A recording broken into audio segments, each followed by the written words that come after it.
Delulu is Sululu. He's a deluded man. He's a legend in his own mind. He is Delulu. And if somebody has decided to be a legend in his own mind, why do we stop him? Maybe that will make him sleep tonight. Give him the chance to have a good night's sleep. But that is his reality. Our reality as a people is different. And the Kenyan people are talking about things that matter to them. It's about the economy. And as Safina Party, we are always very clear. The main problem in our economy is that 80% of our revenue is going to debt finance. And that debt is illegal, the bulk of it. It's an odious debt. You keep coming to the pockets of the Kenyan people to raise their taxes, to charge them more, to pay for that illegal debt. You are depriving people of income. There is no disposable income that is circulating in our economy.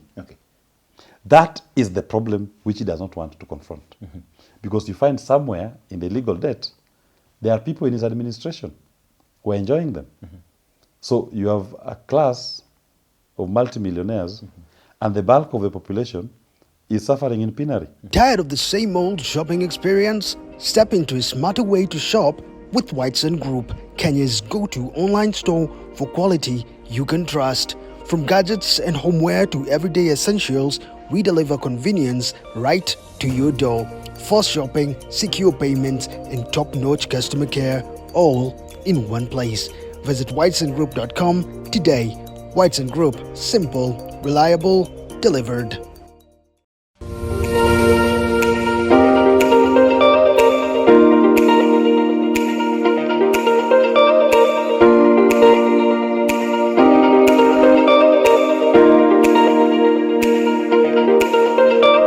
Very good day to you, ladies and gentlemen. Welcome to another episode of the Candy Talk here on Herman Manyora's YouTube channel. My name is Evan Sokinyi, and it's always my pleasure to bring you up to date with a candid analysis of all that is taking place in this beautiful country, and of course across our borders. I'm here with Wakili Willis Otieno, who is always my resident guest here, as well as the Deputy Party Leader of Safina Party.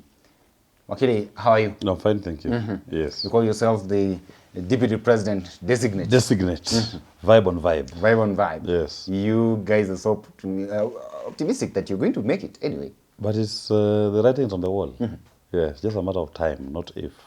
Okay. And it's about economic liberation.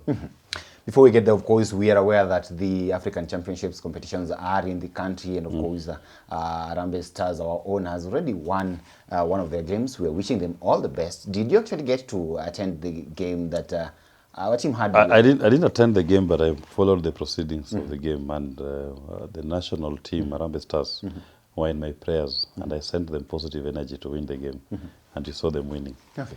That is one thing that as Kenyans we always unite. When one of our own has stepped up on the national platform, we give our support and we wish our Harambee Stars all the best in the championship. What do you make of the reports of these tickets being sold out reportedly? But then when you look at the stadium is like half empty, yet we are being told that already it's sold out. Could somebody be fearing something here? Kasongo was avoiding the people. They don't want Kenyans to go and celebrate with their national team and to cheer them on to victory.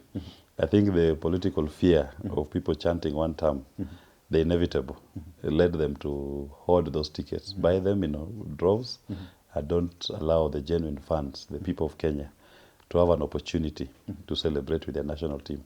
But that will not stop the clarion call. It's still one term, Kasongo must go. At this point, do you expect such kind of chance to actually rock our stadiums, even during this particular... It's not even about whether the chance will rock our stadium. It's about the Kenyan people expressing themselves. If an opportunity to express themselves will come in the stadium, in a funeral, at a wedding, family gathering, political rally, bunge la mwananchi, the chant is the same. One term, Kasongo must go. That Kenyans, even kids nowadays chant it in their play.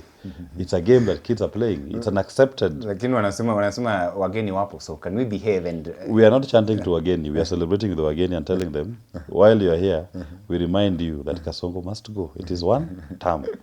So it's not lack of disrespect to our guests. We enjoy the hospitality that we are according them. We enjoy the beautiful game of football. But that does not take away our rights to freedom of expression.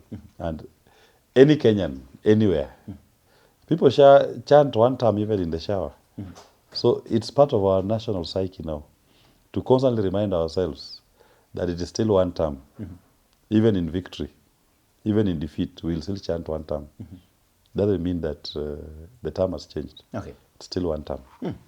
All the best to Arambe Stars. I want us to have this conversation here. Of course, talking of the president of the country here, in his own assessment of how he has performed so far, he said that, look, I am the best of the best, one who is actually available at this particular moment, talking of his vast experience in the political field. And then looking at the past presidents that we've had in the country, saying, look, if you look at all these people combined, then you actually arrive at one particular individual, and that is President William Ruto. And he says finally that, look, at what I've done within these 2 years, what if I serve for the next 10 years? How will Kenya be? He's saying that he's actually delivering. That is his own assessment. I want you to perhaps weigh in and tell us, what do you gauge, how do you gauge the president's assertions? Delulu is Sululu. He's a deluded man. He's a legend in his own mind. He is Delulu. And if somebody has decided to be a legend in his own mind, why do we stop him? Maybe that will make him sleep tonight. Give him the chance to have a good night's sleep. But that is his reality. Our reality as a people is different. And the Kenyan people are talking about things that matter to them. It's about the economy. Look at the state of our economy today. How many of our young people are jobless? How many of our young people are qualified but cannot get jobs that are commensurate with their qualifications? Look at the state of healthcare in this country today. People are struggling with preventable diseases. There is even no policy framework that you can say is guiding us towards being a healthy nation. Accessing healthcare services is now a picky ponky game. Some get it, some don't. You're asking unemployed young people, old women, grandmothers, to pay for shift share a whole year's contribution when they don't even have a salary. They have no constant income that you can say. The economy is killing them. Look at the state of our education. University education is now a mirage to many of our young people. The university capitation is a problem. Go to the primary schools and the high schools. Capitation funds are not coming. In fact, there's a promise from the CS Treasury that they are going to do away with free primary education, transfer the burden of payment back to the parents. That is what we are going through. Go to hospitals. Young mothers who are not able to afford 10,000 Kenya shillings are detained in hospitals. They are not able to be released. They can't pay. You're asking someone who is giving birth for the first time to pay 10,000 shillings, failure to which they are being detained. Linda Mama is gone. Look at teachers.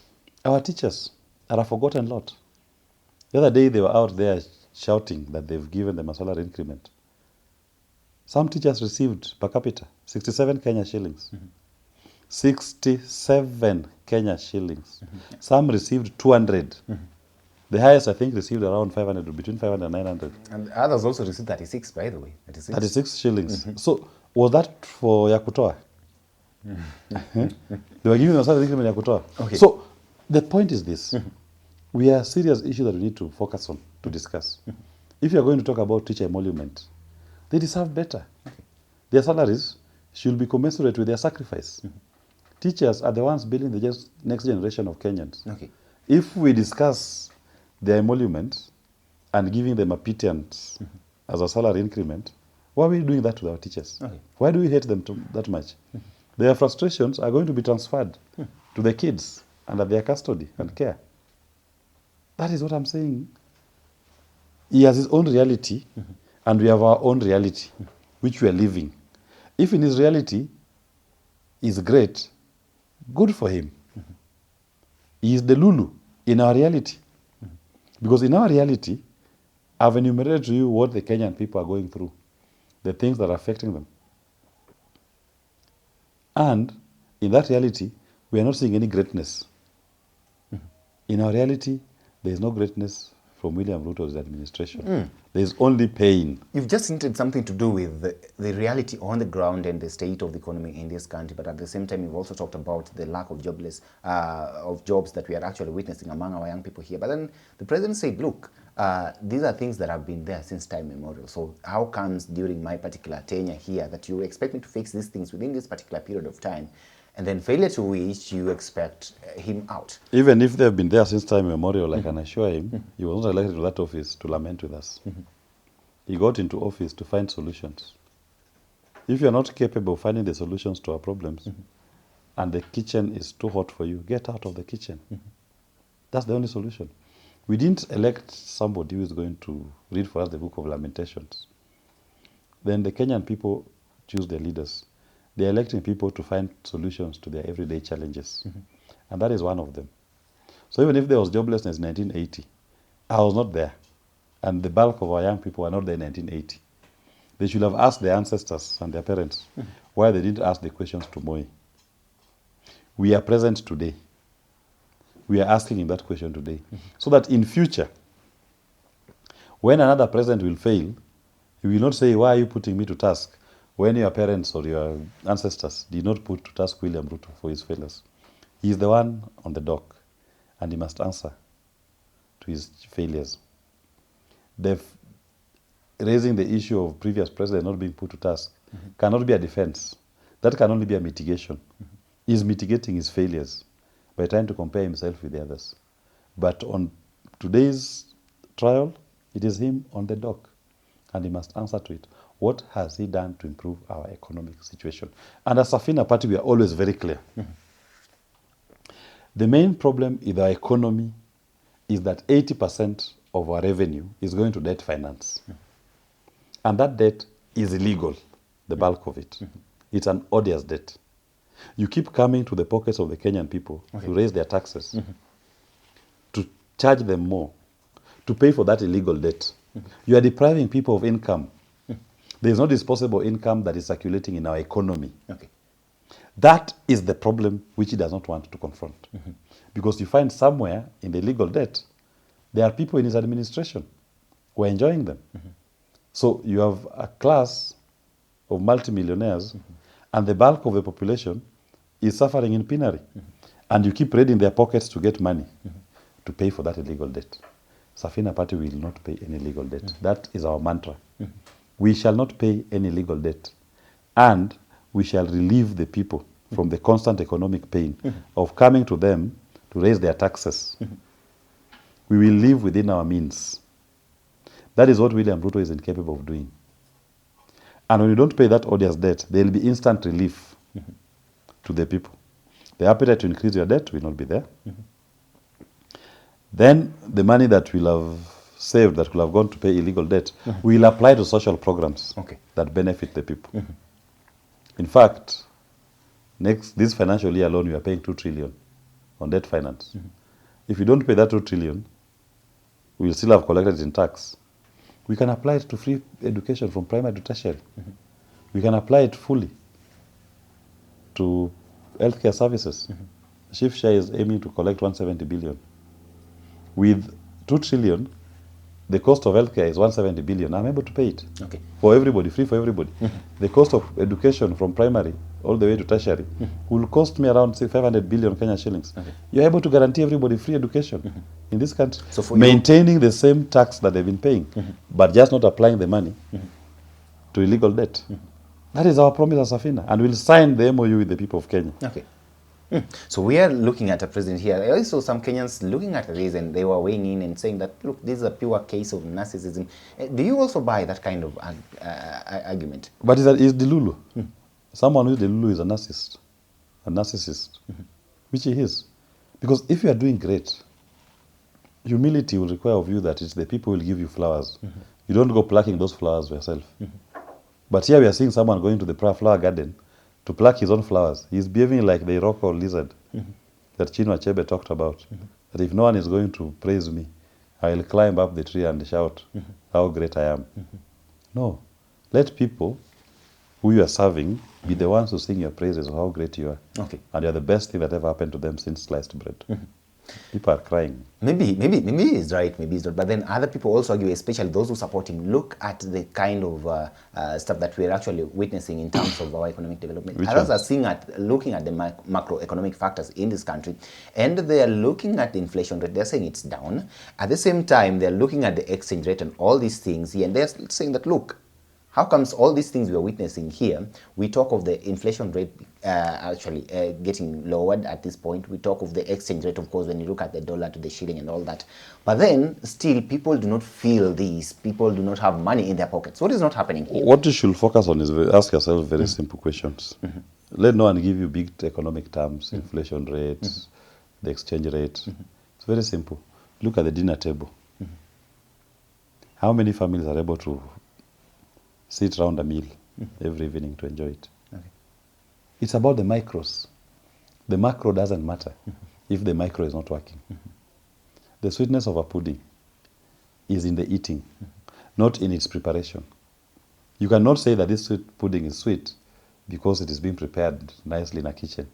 You can only say this pudding is sweet once you taste it, once you eat it. So also with the economy. If the micro is not working, then you can as well go to hell with your macros. Those macros must make meaning to the micros. It's not. And the micros are very simple. Do people have disposable income in their pockets? Period. If they don't, then you can as well sing it to the IMF and the World Bank, how you are doing great, and continue on this trajectory. But that is not what the Kenyan people want. My grandmothers in the village don't care about inflation and exchange rate. Whatever discussions we're having on the macros, we can have them in Nairobi in English. But all she cares about is food on a table. Is she able to put food on the table? Those jobless young people don't care about those many inflation terms you're talking about. They only care about the ability to access jobs. So your macros must be able to influence how the micros are operating. If they're not, then it's nonsense. It's a waste of time. And you're dealing with a regime that is known for tampering with the figures. Of course, they micromanage, they massage some of those figures. The GDPs and all that. They massage them to give a positive outlook. Whereas the reality on the ground is different. Does not change. It's even getting worse. So we are talking here with the president, and then he's actually reflecting on the things that he's done so far. And one of the most important things that maybe, I don't know, maybe important according to him, is the talk about housing and some of the other plans that he came up with, Hustler Fund and all these other things that, according to him, will actually make us see a different Kenya. You know, these programs I'm talking about, let me tell you, like on housing alone, I've said it here, and I'll repeat it for the benefit of our audience. The government is building those houses on public land. They're using public money. They are selling the same houses. If you are doing a housing program that is on public land, financed by the public, affordable housing levy, then you should even be giving those houses for free. Because there is no contribution the government has made. It's the Kenyan people who have crowdsourced their funds, used their public land to put up those houses. Why are you selling it to them? Then, government is not a real estate developer. You can build affordable housing by simply allowing the private sector, the individual, you and I, to access capital. Why are we not able to access capital?